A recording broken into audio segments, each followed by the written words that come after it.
कुठून आला?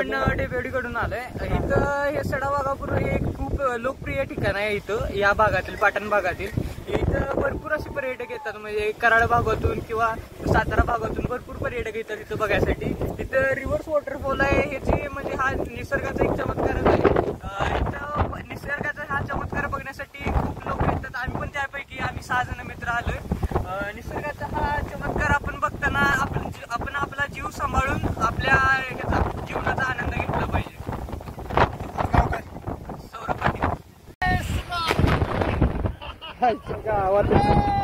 आता आम्ही आलेलो आहे डेबेवडीतून. पाटण तालुका आमचा आहे, पण आता आम्ही सडा वाघापूरमध्ये तारळे गावात आहे.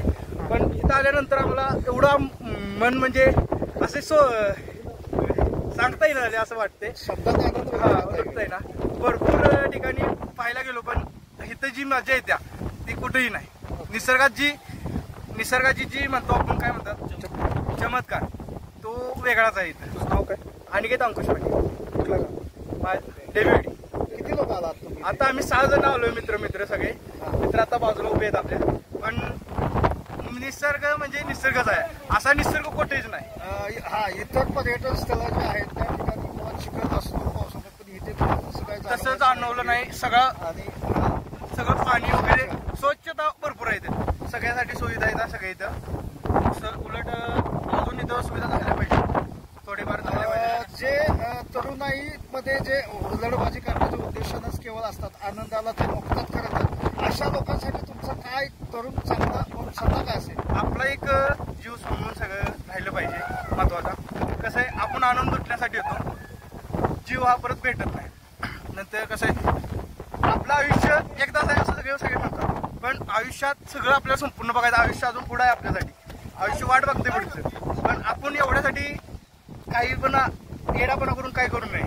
चांगलं आनंद लुटावा, जीव सांभाळून आनंद लुटावा. तुमच्यासाठी नमस्कार, माझं नाव राजेंद्र सलगर, नेमणूक पाटण पोलीस स्टेशन. सडा वाघापूर येथे जमलेले पर्यटक आहेत. इथे भरपूर प्रमाणात गर्दी झाली आहे. तुम्ही पाहता समोर गाड्या लागलेल्या आहेत, भरपूर पर्यटक आलेले आहेत. जे पर्यटक इथं दारू पिऊन ठिकाणं घालतात किंवा निर्माची करतात, त्यासाठी आम्ही हे जे मशीन आहे ह्याच्यावरती त्यांचे चेक करतो. अल्कोहोल चेक करून त्याचे म्हणजे दारू पिऊन ठिकाणं घालतात त्यांच्यावरती कारवाई करत असतो. बंकेटवरचे केसेस करतो, तसेच MVAचे केसेस करतो त्यांच्यावरती. नाकाबंदी लावून जे पर्यटक इथं इलिगली येतात किंवा ज्यांच्याकडे लायसन नाही किंवा अल्कोहोल नाहीत किंवा दारू पिऊन वाहन चालवतात त्यांच्यावरही कारवाई करतो. तसेच इथं धिंगाणा घालतात त्यांच्यावर मुंबई पोलीस कायद्याप्रमाणे 100 तासात कारवाई करतो.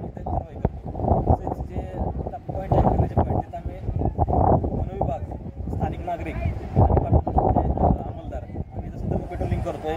काही ठिकाणी फिक्स पॉईंट नेमलेले आहेत. सकाळी 10 पासून संध्याकाळी 7 पर्यंत इथे आमचे दिवसभर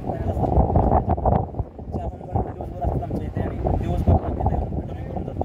त्यांच्या इथं तरुण गुन्हेबाजी करतात त्याच्यावर आम्ही कारवाई करतो. यंदाचे हंगाम सुरू झाल्यापासून या पर्यटनाचा तुमची दंडात्मक कारवाई त्याची काय नेमकी किती केली वगैरे, काय वसूल वगैरे काय ते आता काय नक्की सांगता येणार नाही तसे ते, पण ते रोज आम्ही कारवाई करत असतो.